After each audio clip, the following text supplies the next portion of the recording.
बिस्मिल्लाहिर रहमानिर रहीम। हे समस्त जगतबासी, आज আমি শামীম আলী চিশতি আপনাদের সামনে যে আলোচনাগুলো নিয়ে আসলাম সেই আলোচনাগুলো অবশ্যই বোঝার আছে। আজকের আলোচনাটা কি?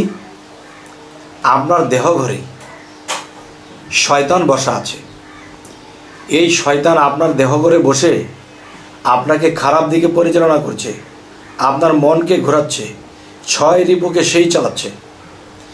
তাহলে সারা জীবন কিন্তু একটা কথা মানুষ বলে থাকে, এইটা করিস না, ওখানে শয়তান আছে, এই তুই শয়তানের প্রবঞ্চনায় পড়ে যাবি, এবং শয়তান এটা করেছে, শয়তান সেটা করেছে।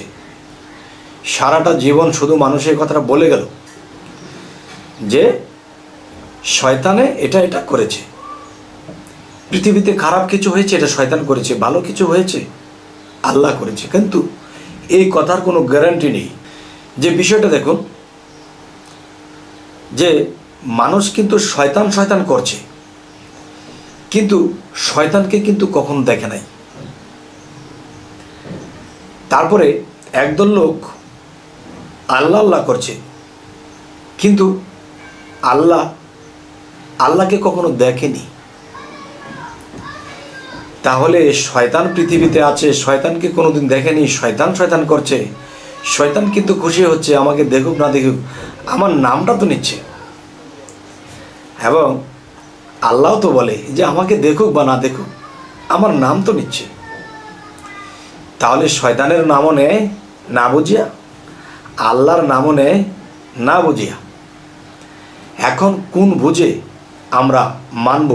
ইমানে মুফাসসাল, কালেমায়ে ইমানে মুফাসসালের মধ্যে বলা হয়েছে, কালেমা ইমানে মুফাসসালের মধ্যে যদি আমরা যাই তাহলে পাওয়া যায় কি? বিস্তারিত দেহ বিশ্বাস, যা দেখিয়া শুনিয়া বিশ্বাস করা। ইমানে মুজমাল, না দেখিয়া বিশ্বাস করা। তাহলে ফরজে গণ্য হয়েছে দেখিয়া শুনিয়া বিস্তারিত বিশ্বাস, যা ইমানে মুফাসসালের মধ্যে বলা হয়েছে, এবং এটা ফরজে গণ্য করা হয়েছে। যাই হোক, আজকে আল্লাহ পর্যন্ত আলোচনায় যাব না। আজকে আলোচনায় যাব যে মানুষ বলে থাকে শয়তান এটা করেছে, শয়তানে সেটা করেছে, শয়তানের কিন্তু বলেই যায়, শয়তানকে কখনো দেখলো না এবং শয়তানের বিচারও কখনো করতে পারলো না। কারণ যেই জিনিস দেখা যায় না সেই জিনিসের বিচার কী করে করবে? তবে আজকের মূলে বিষয় হলো কি জানেন, যে মানব দেহটার মধ্যে শয়তান বসত করে এমন একটি জায়গা আছে। তো যেখানে বসত করে সেই বাসাটা যদি আমরা চিনতে পারি, তাহলে সেই বাসাতে যাইয়া শয়তানের কান ধরে উঠিয়ে দিতে পারবো। আর যদি সারা জীবন শয়তান বলে যায়, শয়তানকে কখনো চোখেই দেখেনি, তাহলে তাকে কান ধরে কীভাবে উঠিয়ে দেবেন? এবং সারা জীবন শয়তান এটা করেছে, শয়তান এটা করতে, শয়তান থেকে বাঁচতে হবে। শয়তান আপনার মানব দেহের একটা স্থান আছে, সেখানে বসে সে খুশি, সে আমার নাম নিচ্ছে, আমি শয়তানের নামটা নিচ্ছে। আচ্ছা, তাহলে সে হাসে আর বলে, আরে পাগলের দল, আমাকে যে শয়তান বলছো তোমরা, আমার থেকে বড় বড় শয়তানি কাজগুলো তোমরাই করে থাকো, কিন্তু তোমরাই যখন করো তখন তোমরাই কিন্তু আমাকে সেই শয়তানি বলে ডাকো, কিন্তু আমি তো সেই শয়তানিটি করিনি, তোমরা করেছো, তোমরাই বলেছো। তো এখন বিষয়টা হলো, শয়তানকে বের করতে হলে, শয়তানকে দেখতে হলে কি করতে হবে? এটি করতে হবে, আপনি যদি একজন কামেল মুর্শিদের কাছে যান, তখন সেই মুর্শিদ আপনাকে নিজ পরিচয় দেবে, কে আপনি, আপনার পরিচয় কি, আর সেই পরিচয়ের নামটি আপনার মানব দেহের মধ্যে কোথায় লেখা। যা দেখে না দুই নয়নে, বিশ্বাস করি না গুরুর বচনে। তাহলে আমার পরিচয়পত্র, আমার আল্লাহর পরিচয়পত্র, ফেরেশতাদের পরিচয়পত্র, এবং আপনি এবং আমি, এই মানুষের মধ্যে শয়তানের পরিচয়পত্র আপনার মধ্যে আছে। তাহলে সেই শয়তানের পরিচয়পত্র কোথায়? মানুষের মধ্যে। সেই স্থানটা কোথায়? আমি শুধু ইঙ্গিত করব, বাকিটা যার যার মুর্শিদকে জিজ্ঞাসা করে নিয়ে নেবেন। আমি ইঙ্গিত করব, নাভি কুণ্ডের নিচে হইতে যে এরিয়াখানি আছে, এই নাভিকুণ্ডের নিচের এরিয়াখানির মধ্যে অন্ধকার, আর অন্ধকারের মধ্যে শয়তানের কিন্তু একটা কাজ থাকে। সে কাজটা কি? যাকে মুকরম ফেরেশতা, মুকরম বলা হয়, সে শয়তান হয়েছিল আল্লাহর আদেশ না মেনে, আল্লাহকে সেজদা বা আদমকে সেজদা না করে তিনি শয়তান হয়ে গিয়েছিল। তো এখন যে কথাটি বলবো সেটি হলো, শয়তান আপনার নাভিকুণ্ডের নিচের এরিয়ার মধ্যে বসবাস করে, এখানে বসে সে আপনার কালবের মধ্যেও ধোঁকা দিচ্ছে, কালবের মধ্যে সে আসছে, বসছে, বিরাজ করছে, এবং সেই শয়তান সেখানে বসে আপনার 6 রিপুকে সে ধোঁকা দিচ্ছে। 6 রিপুর মধ্যে কে? প্রথম কাম, ক্রোধ, লোভ, মোহ, মায়া, মৎসর্য। এই 6টা রিপুকে এই শয়তান নাফসের গোড়ায়, কামের গোড়ায় বসে সে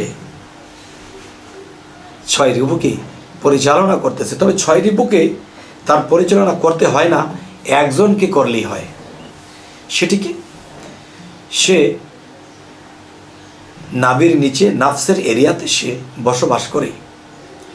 যদি কেউ কোনো মুর্শিদের কাছে যায় এবং যাওয়ার পরে তার মুর্শিদ যখন তাকে সাধনা দিয়ে দেবে, সেই সাধনাগুলো নিয়মিত টাইম টু টাইম করতে করতে করতে করতে করতে করতে কোনো একদিন দেখবে সেই শয়তান আপনার কাছে এসে আত্মসমর্পণ করবে আর বলবে, হে বাবা, তুমি এতই সাধনা করেছো, এতই মানত, এতই মেনেছ, শেষে তোমার মুর্শিদের দেওয়া সাধন করেছ, তখন আমি আর তোমার মধ্যে থাকতে পারছি না। তখন সেই শয়তান যখন সামনে আসবে তখন তাকে দেখবেন, দেখলে পরে দেখবেন যে আসলে যাকে শয়তান বলেছি সে কিন্তু আল্লাহর ডিউটি করে, আল্লাহর হুকুম সে পালন করে, সে অন্ধকারকে পরিচালনা করে, আর আল্লাহ আলোকিতকে পরিচালনা করে। তাই আমি বলবো, হে সমস্ত জগতবাসী, যে যার যার কামেল মুর্শিদের কাছ থেকে যে সাধনাটা নেওয়া হবে এবং এই সাধনা অনুসারে যদি কেউ সাধনা করতে থাকে, তখন শয়তান তাকে দেখা দেবে, দেখা দিয়ে বলবে, দেখেন, আপনার এই মানব দেহের মধ্যে আপনার একটা বাসা আছে, পঞ্চ আত্মার বাসা আছে, 6 রিপুর বাসা আছে, আল্লাহ তাআলা থাকে, তার বাসা আছে, ফেরেশতা সকল আছে। দেখেন, আমারও তো একটা স্থান আছে।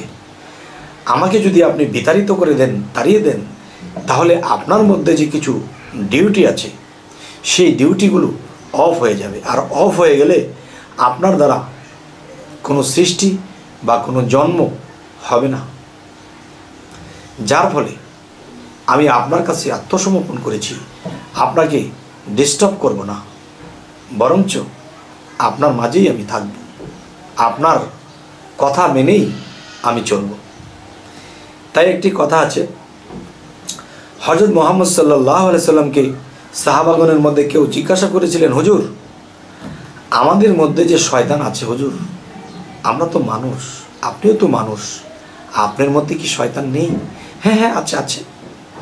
তাহলে আমার শয়তানকে আমি আল্লাহর সাধনা দ্বারা তাকে আত্মসমর্পণ করিয়েছি, আমার শয়তান মুসলমান হয়ে গেছে। এখন তোমরা তোমাদের শয়তানকে আত্মসমর্পণ করিয়ে মুসলমান বানিয়ে নাও, তখন আর কোনো সমস্যা থাকবে না। এক সময় শয়তান তোমাকে পরিচালনা করেছে, এখন থেকে তুমি শয়তানকে পরিচালনা করবে, যা বলবে সে শুনবে এবং তোমাকে পরিচালনা করবে আল্লাহ, আর তুমি পরিচালনা করবে শয়তানকে। আর শয়তান যদি আয়ত্ত হয়ে যায়, তখন শয়তান পরিচালনা করবে সেই 6 রিপুকে, আর 6 রিপু পরিচালনা করবে 10 ইন্দ্রিয়কে। তখন কি হবে? আপনি সূক্ষ্ম রাজ্যে চলে গেলেন, প্রেমের রাজ্যে, ভাবের রাজ্যে, একজন মানুষ সাধক রাজ্যে, সাধুর রাজ্যে, সুফিদের রাজ্যে আপনি প্রবেশ করলেন। তখন এই পৃথিবীতে যতদিন বাঁচবেন আর কোনো ভয় নেই। আল্লাহ কি বলেছে? যারা আমার পথে সাধনায় আত্মনিয়োগ করে আমি তাদেরকে পরিচালনা করি। সূরা সাফফাত এবং সূরা ইসরা। যাই হোক, এই সমস্ত জগতবাসী, আজকের যে আলোচনাটি আপনাদের সাথে করলাম, আমি আপনাদেরকে কি বোঝাতে পারলাম জানি না, এই অধমের কি সাধ্য আছে। তবে আল্লাহ যতটুকু বলায় অতটুকুই বলার চেষ্টা করি। তবে সামনে আপনাদেরকে যেন ভালো ভিডিও এনে দিতে পারি। যারা নতুন আছেন অবশ্যই সাবস্ক্রাইব করে নেবেন, পরবর্তীতে যেন ভালো আলোচনা এনে দিতে পারি। তো সকলেই ভালো থাকবেন। আল্লাহ হাফিজ।